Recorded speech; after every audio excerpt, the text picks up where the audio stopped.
Hi, Soraya. It's me. It's your Aunt Em. I'm going to read you some more of the book, A Bear Called Paddington. Okay? But first, we're going to listen to our music. 1 minute. Okay. Here comes the music.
Okay, that's it for the music. We'll hear some more a little bit later on. Okay, now for the reading. We're up to chapter 7. 7. 1, 1, 2, 3, 4, 5, 5, 5, 6, 6, 7, 7. Okay, now here we go with the reading. Here we go! Paddington felt disappointed. It had been a nice sandcastle in his dream. He was sure it would have won first prize.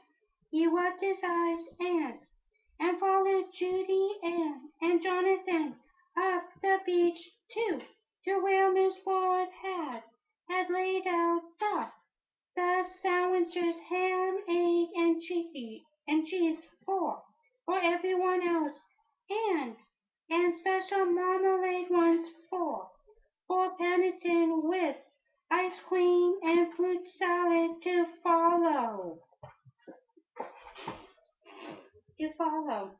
I vote, said Mr. Brown, who had in mind and after lunch nap for himself, that after we have eaten, you all go off in different directions and make your own sandcastles.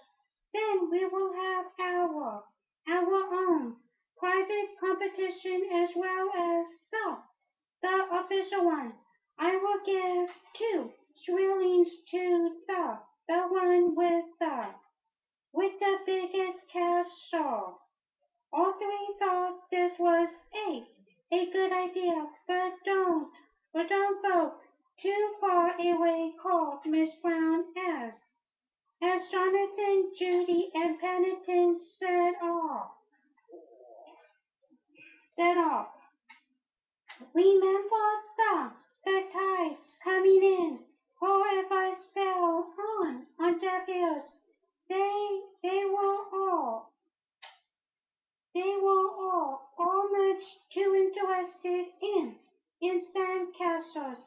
Paddington especially was gripping his bucket and spade in a very determined fashion. The beach was crowded and he had to walk quite a long way before he found a deserted spot.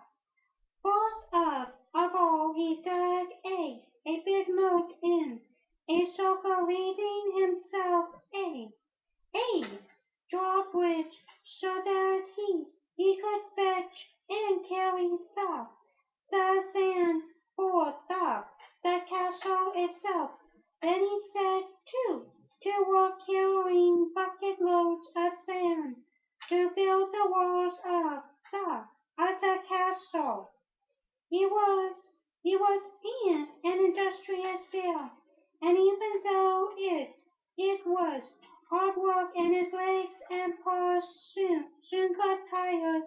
He persevered until he had a huge pile of sand in the middle of his circle. Then he set to work with his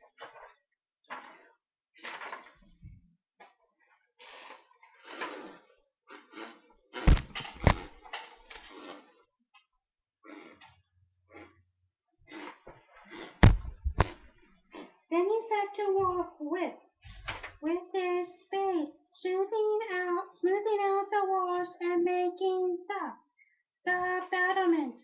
They were very good battlements with holes for windows and slots for the archers to fire through.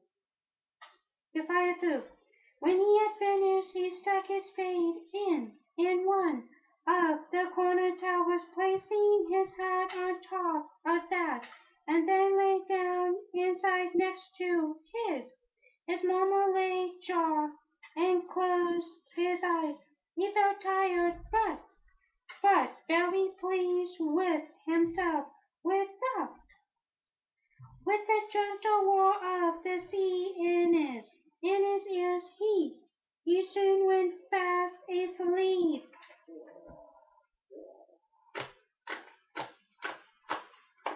Fast asleep. We have been all along the beach, said Jonathan, and we can't see him anywhere. And he didn't even have his life belt with him, said Miss Brown anxiously. Nothing, just a bucket and spade. The Browns were gathered in a worried group round the men from the life-saving hut. He's been gone several hours, said Mr. Brown, and the tide's been in over two. The man looked serious. And you say he can't swim? He asked. He doesn't even like having a bath much, said Judy. So I am sure he can't swim. Here's his photograph, said Miss Bard. He only had it taken this morning. She handed the man Paddington's picture and then dabbed at her eyes with a handkerchief. I know something's happened to him. He wouldn't have missed tea unless something was wrong. The man looked at the picture. We could send out a description, he said dubiously, but it's a job to see what he looks like by that. It's all hat and dark glances. Can't you launch a lifeboat? Asked Jonathan. Hopefully we could, said the man, if we knew where to look, but he might be anywhere. Anywhere. Oh dear, Miss Brown reached for her handkerchief as well. I can't bear to think about it. Something will turn up, said Miss Foot comfortingly. He's got a good head on his shoulders. Well, said the man, holding up a dripping straw hat. You better have this, and in the meantime, we will see what we can do. There, Mary. Mr. Brown held his wife's arm. Perhaps he just left it on the beach or something. It may have got picked up by the tide. He bent down to pick up the rest of Paddington's belongings. They seemed very small and lonely, lying there on their own.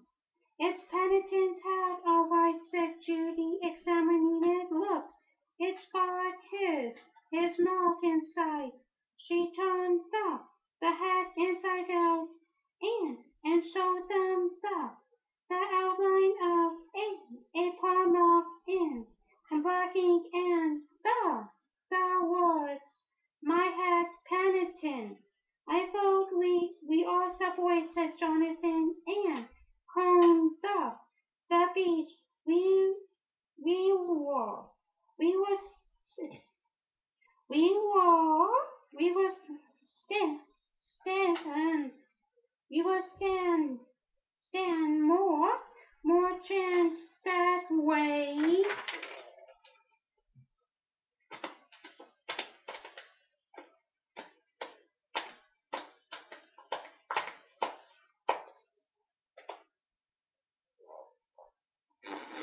That's all I'm going to read for now. So that's all for now, Soraya. Now for the music. 1 more minute of music.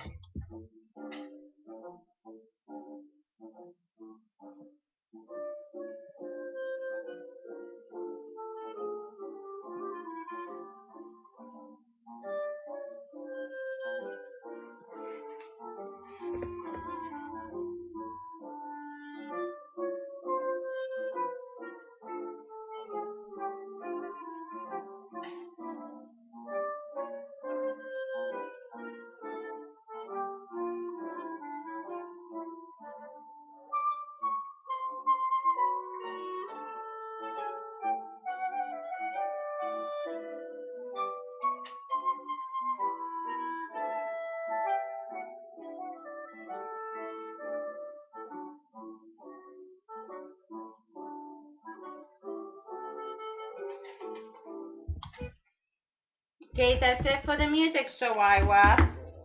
Okay?